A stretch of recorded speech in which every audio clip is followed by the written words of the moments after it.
Hey guys, welcome back to Only Hands Poker. I'm back in Florida and don't mind me as I continue my summer content well into the fall. The first hand I look down at is pocket sevens. I open to $15 and I get 2 callers. We look at a flop of 6-3 deuce, rainbow, which is a great flop for me as I still have an overpair. Unwilling to stop the aggression, I c-bet for $25 and that gets the job done. This was a great start to the session and I'm ready to see more hands. The next hand I play is 7-6 of hearts. I open to $15 and I get 2 callers. I'm ecstatic to see when the flop comes out to be 9-8-8 with 2 hearts. I have an open-ended straight flush draw and this is an absolutely beautiful flop for my hand. It checks to me and I c-bet small to $15. I get 1 caller. The 2 of spades is a blank on the turn and I decide to up the aggression now and bet a lot bigger, $40 this time. My logic is that if he folds, I'm happy, but if he calls, I'm also happy given how much equity I have. My opponent thinks for a while and then calls. Oh man, I really hope the river is one of my outs. I'm very excited when the river is the 3 of hearts. Not the best out, but I'm happy with it. I go for half pot this time. Given that my opponent struggled a little bit to call the turn, I'm not thinking that he has that good of a hand, perhaps a 9 or a non-believing pair. He tanks and eventually, reluctantly, calls. Hell yeah, I flip over my hand and I know I'm good and I scoop this pot. The next hand is ace-jack offsuit. The under the gun opens to $20. Here, with this position and stack size, I decide to call. The flop comes ace-10-8. He checks, I bet $25, and it's an easy fold for everyone.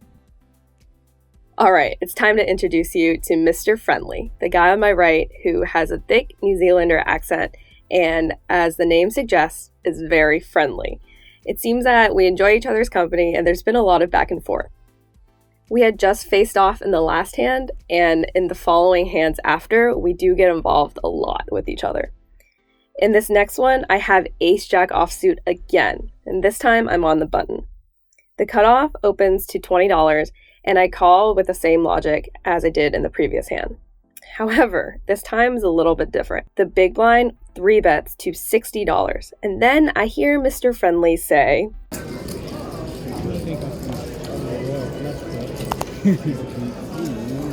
see one flop with you. Given the circumstances where I'm in position with a hand that could sometimes be good, especially if I hit an ace, I decided to call here. You can imagine how happy I am when I see the flop, Jack, Jack, 10. And then I hear Mr. Friendly say this.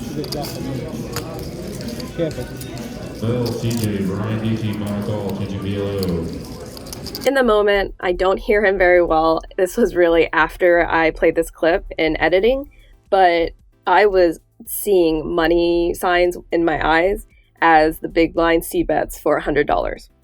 I'm ready to play heads up with the big blind until the cutoff puts his money where his mouth is and he raises to $350.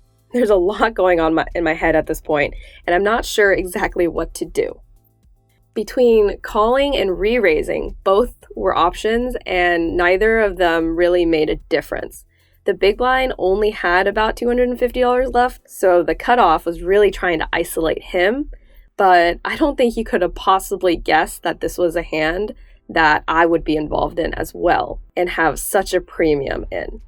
At this point, I just tried to rein in my emotions, and I figured that calling would effectively do the same thing, and perhaps if the big blind was c-betting without a good hand, this could induce him to still stay in for a little bit, so I finally decide to call.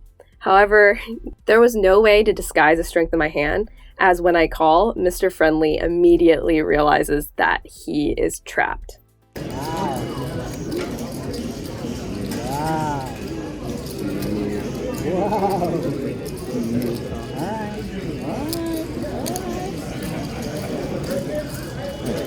The big blind doesn't disappoint, and he calls with the rest of his stack, creating a small side pot of $10. At this point, Mr. Friendly says,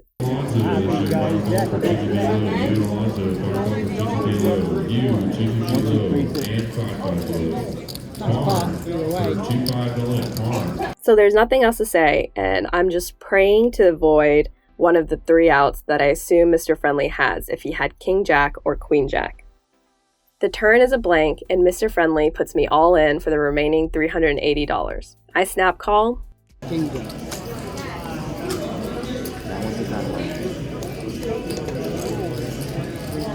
You good. You good. Mr. Friendly turns over King Jack suited, and I scoop the entire pot. We'll never know what the big blind had, but I assume it was a monster pocket pair.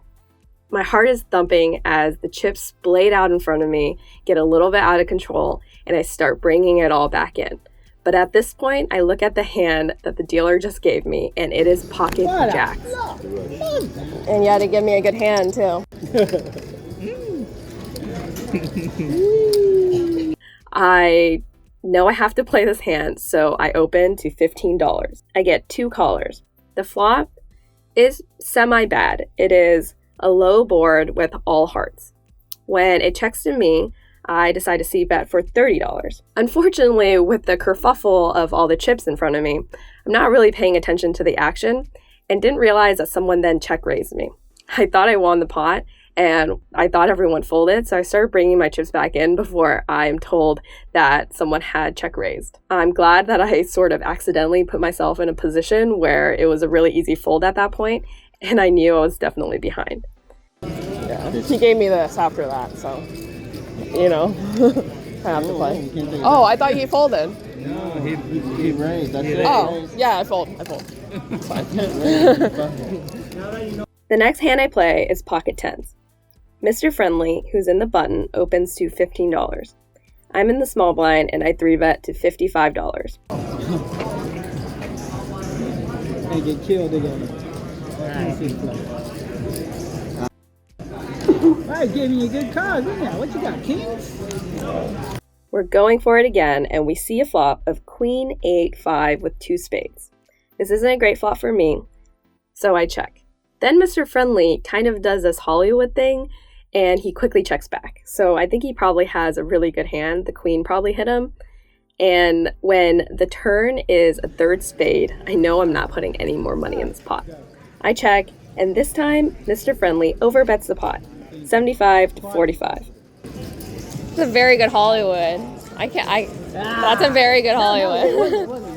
Yeah, that was a Hollywood. Oh my God, what a terrible flop. What a terrible turn. I knew it. That's so obvious. Right, now the 4. I wasn't going to put any more money in once you started sighing like that. The next hand I play is Ace-Jack offsuit. I call the $25 open that Mr. Friendly bets. 25. That's pretty funny. 25. You're in, I'm in. Interesting guy, the offer. The flop comes very similarly to the last one, where it's queen high with two spades. He then bets $100 into the $45 pot, making it yet again very easy for me to let it go. He then shows that he had pocket kings. Another good one? Oh man. I had the same hand. I had ace-jack again. I'm not sure if Mr. Friendly is just easier on me since he enjoyed my company. That's probably the case. And despite what you may think, this doesn't happen very often. And I always appreciate it when I get a friendly companion at the table that makes playing the game of poker pretty easy. The next hand I look down is King 10 offsuit. My friendly partner to the right, the hijack, opens again, and I call again, given that I have position over him. The flop comes Ace, Ace, 10, rainbow. The hijack bets, and I call, given that I have second pair. The big blind also calls, so I'm feeling a little bit suspicious of the situation. The jack of clubs on the turn then gets checked down, and so I'm thinking nobody could have anything really strong like an ace here, otherwise they definitely would have bet the turn. On the river, there is a queen, which gives me a straight, which is not the best hand on this board, but given the circumstances, it could be. At this point, my partner to the right, he bets $90, which is an overbet to the size of the pot. I'm really thinking here, and I know it's tough, but I'm trying to think about all the combinations he could have had, such as an ace that boated up on the river, or a full house, and I'm thinking it doesn't make too much sense that he has anything besides a king himself, so I call thinking that we're about to chop. and he flips over pocket queens for a rivered full house.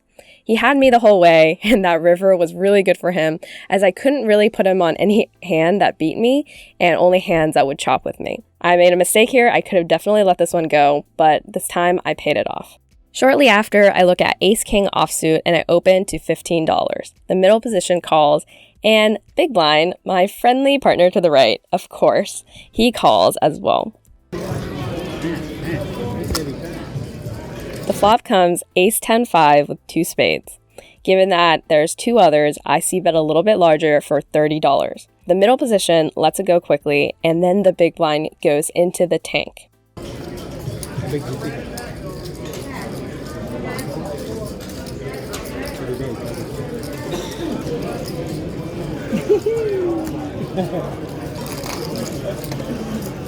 Eventually saying that he thinks I have a very strong ace, so it's likely that he has a not so strong ace, and he did let it go. He's a nice guy. I definitely wish he called in this one though.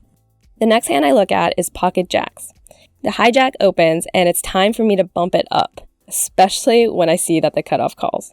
I 3-bet to $125. My logic here is I usually go 3 times when I'm in position with one opener, so I usually bet 60 if the open was to 20, but with 2 people, I go about 6 times the opening size, so in this case, about 120. The hijack calls, which is pretty suspicious as it shows that he has a pretty good hand, at least pocket pair of high variety, or ace-king, ace-queen. And the cutoff calls here as well, which is even more suspicious, so perhaps I didn't make the price high enough for only one of these guys to stick in. The flop is 9-5-3, which is a really good flop for me. There is a flush draw on the board, so I have to c-bet in order to charge those draws. But before I even get the chance to bet, the cutoff donks to $300 into a $375 pot. So this is a large bet, especially since he wasn't the pre-flop aggressor. He didn't open and he didn't 3-bet. He just called. So he could be trapping. I'm not entirely sure the logic behind this, or he might just have a really good flush draw. Honestly, I'm not sure, but I think for a really long time, and it hurts me a lot, but eventually I laid it down. I am.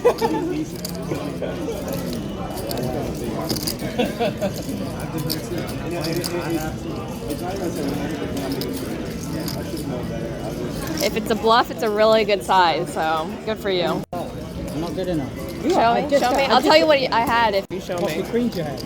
No. I'm going to put you in an all-in pre-flop. You guys flop a set? No, I got queens. He nicely, very kindly shows that he had pocket kings. This was a very unorthodox way to play pocket kings, and I'm glad that he made it a super easy decision for me to let it go. Actually, not super easy, as it was kind of tough, but I did make the right decision, so I'm happy about it.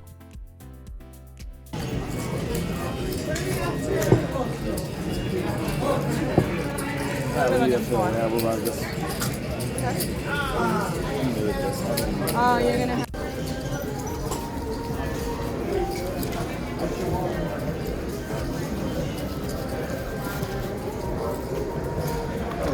Hello. This was another super fun session in Tampa. I was in for $600, and after 2 hours of play, out for $1,605, a little over 1K profit. Awesome, thank you. Here you go. Yeah, thank you.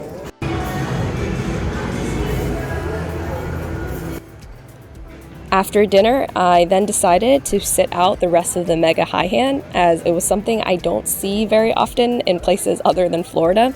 And I went to the 1-2 table as I was getting tired and wanted to play a little bit splashy and have a drink and relax. It was pretty fun. I ended up maybe losing like $50 at that point, and then I headed back to my hotel. Thanks for checking out my second video from Tampa. I have one more left to go, and I'm very excited for you to see that one because that one's a monster as well.